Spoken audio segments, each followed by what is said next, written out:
बिहार में हिजाब से जुड़े मामले को लेकर सियासत लगातार तेज होती जा रही है। इसी बीच झारखंड के स्वास्थ्य मंत्री इरफान अंसारी ने एक बड़ा बयान देते हुए बिहार के आयुष चिकित्सक डॉक्टर नुसरत प्रवीण को झारखंड में सरकारी नौकरी देने का प्रस्ताव दिया है। इरफान अंसारी ने कहा कि डॉक्टर नुसरत को झारखंड में 3 लाख रुपए प्रति माह वेतन, मनचाही पोस्टिंग और रहने के लिए सरकारी आवास दिया जाएगा। उन्होंने ये भी भरोसा दिलाया है कि झारखंड में डॉक्टरों का सम्मान किया जाता है और उनकी सुरक्षा सरकार की जिम्मेदारी होती है।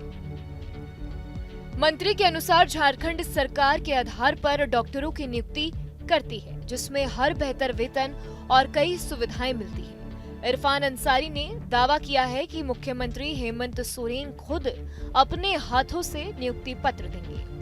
स्वास्थ्य मंत्री के इस बयान पर बीजेपी ने कड़ा तंज कसा है। झारखंड प्रदेश बीजेपी के प्रवक्ता प्रतुल शाहदेव ने कहा कि राज्य में बेरोजगारी चरम पर है, लेकिन सरकार अपने युवाओं को रोजगार देने के बजाय बिहार से लोगों को बुलाकर नौकरी देने का अवसर दे रही है। उन्होंने ये भी कहा कि बिहार के मुख्यमंत्री नीतीश कुमार बुजुर्ग हैं और उनका सम्मान किया जाना चाहिए, लेकिन हिजाब जैसे संवेदनशील मुद्दे पर राजनीति करना बेहद गलत है। नहीं, देखिए, झारखंड के जो स्वास्थ्य मंत्री इरफान अंसारी साहब, उनके कार्यकाल में तो स्वास्थ्य व्यवस्था वेंटिलेटर पे आ गई है। डॉक्टरों का अपॉइंटमेंट नहीं है, 85% डॉक्टरों के जो पद हैं वो खाली है, और उसके बाद वो बिहार से किसी को बुला रहे। साहब, झारखंड के आदिवासी मूलवासियों की बात करते हैं और बिहार से लोगों को नौकरी देने के लिए बुला रहे हैं, और एक ऐसे मुद्दे को राजनीतिकरण करने की ये कोशिश कर रहे हैं जो उनका परिवार ही नहीं चाहता। जो लड़की का परिवार, उसने भी कहा कि साहब इसमें ऐसी कोई बात नहीं थी, और एक समझिए दादाजी अपनी पोती को आशीर्वाद देने के लिए उसके चेहरे को देख रहे थे। इस बात को तोड़ मरोड़ करके पेश किया गया, और इरफान अंसारी साहब को है कि अगर आपको नौकरी देना है तो यहाँ की बच्चियों को दीजिए ना। यहाँ की बच्चियां तो दर दर की ठोकरें खा रही हैं। इरफान अंसारी ने कहा है कि नकाब महिलाओं का, मुस्लिम महिलाओं का एक सामाजिक होता है, तो उससे छेड़छाड़ ये बर्दाश्त नहीं करेगा। इसके एवज में उन्होंने यहाँ पे ऑफर दिया है। नहीं, सोच सोच का फर्क होता है। अब एक दादा अपनी पोती को आशीर्वाद, दादा समान व्यक्ति अपनी पोती को आशीर्वाद देने के लिए उसके नकाब को हटाकर चेहरे को देखकर आशीर्वाद दे रहा है, तो इसमें इनको अगर खराब चीज दिखती है तो ये शायद इसमें कहना नहीं चाहिए कि क्या ये विकृत मानसिकता या क्या, कौन सी सोच है। कौन सा नकाब हटाने की बात करें साहब? नीतीश कुमार जी फादर फिगर है, बिहार में पिता दादा के समान है, और उनके बारे में ऐसी बातें मुझे लगता है कहना उचित नहीं। मानिए मंत्री जी का। वहीं जेडीयू एमएलसी नीरज कुमार ने भी इरफान अंसारी पर हमला बोला। उन्होंने कहा कि झारखंड में डॉक्टरों की नियुक्ति में स्वास्थ्य मंत्री का कोई योगदान नहीं है और वो बिना जानकारी के बयान दे रहे हैं। नीरज कुमार ने सवाल उठाया कि जब झारखंड में आयुष डॉक्टरों को केवल 30 से 35 हजार रुपए महीने के मिलते हैं, तो फिर 3 लाख रुपए का वेतन का वादा आखिर कैसे किया जा सकता है? अहले सुबह असत्य बोल दिया जनाब इरफान अंसारी साहब।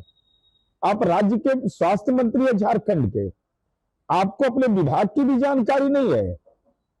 मंत्री को एनआरएचएम की नियुक्ति में आप उसके सदस्य नहीं, आपको नियुक्ति का कोई अधिकार नहीं है, और आपने कह दिया कि 3 लाख रुपया प्रति माह वेतन देंगे। जो कार्यरत लोग हैं वहां यूनानी और होम्योपैथिक चिकित्सक में, आप तो हमारी जानकारी के हिसाब से मात्र 40,000 रुपया प्रति महीना देते हैं, और आपने बिहार की बेटी को यह ऑफर कर दिया कि हम 3 लाख देंगे।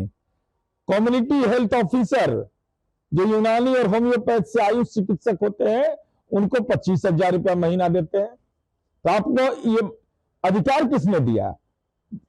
आप जनाब इरफान अंसारी साहब, आपको अपने विभाग के जो कर्मी हैं, डॉक्टर हैं, उनके सेवा शर्तों के बारे में तो जानकारी है नहीं। आपको मंत्री पद पर रहने का कोई अधिकार नहीं है।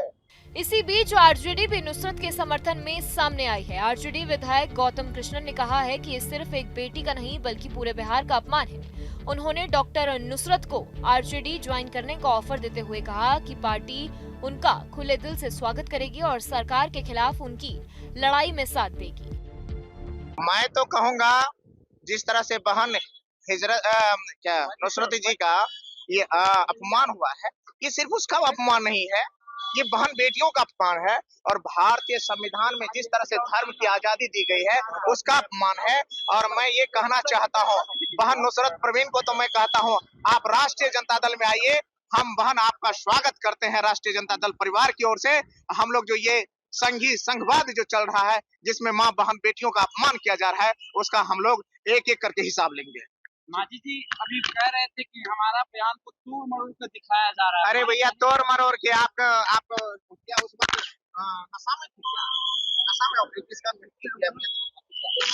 इसलिए मांझी जी ने स्वीकार किया है। चलिए ये स्वीकार किया है, उन्होंने स्वीकार किया है कि किस तरह से जनादेश की चोरी करके, आदर्श आचार संहिता का उल्लंघन करके, ब्यूरोक्रेट्स को अपने मन के अनुसार उन्होंने परिणाम बदलने में सहयोग लेकर के परिणाम बदला है। इसलिए हम तो कहते हैं राष्ट्रपति महोदय से पूरा बिहार के चुनाव परिणाम और सब कुछ को आप एक बार फिर से इसको निरस्त कीजिए, फिर से इलेक्शन करवाइए। कुल मिलाकर हिजाब मामला अब सामाजिक मुद्दे से आगे बढ़कर बड़ा राजनीतिक विवाद बन गया है। आपके मोबाइल पर तुरंत आएगी ब्रेकिंग न्यूज। स्क्रीन पर सबसे पहले दिखेगी बड़ी खबर। देश दुनिया की हर खबर एक जगह।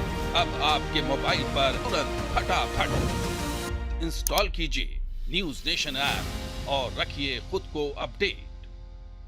आपके मोबाइल पर तुरंत आएगी ब्रेकिंग न्यूज। स्क्रीन पर सबसे पहले दिखेगी बड़ी खबर। देश दुनिया की हर खबर एक जगह।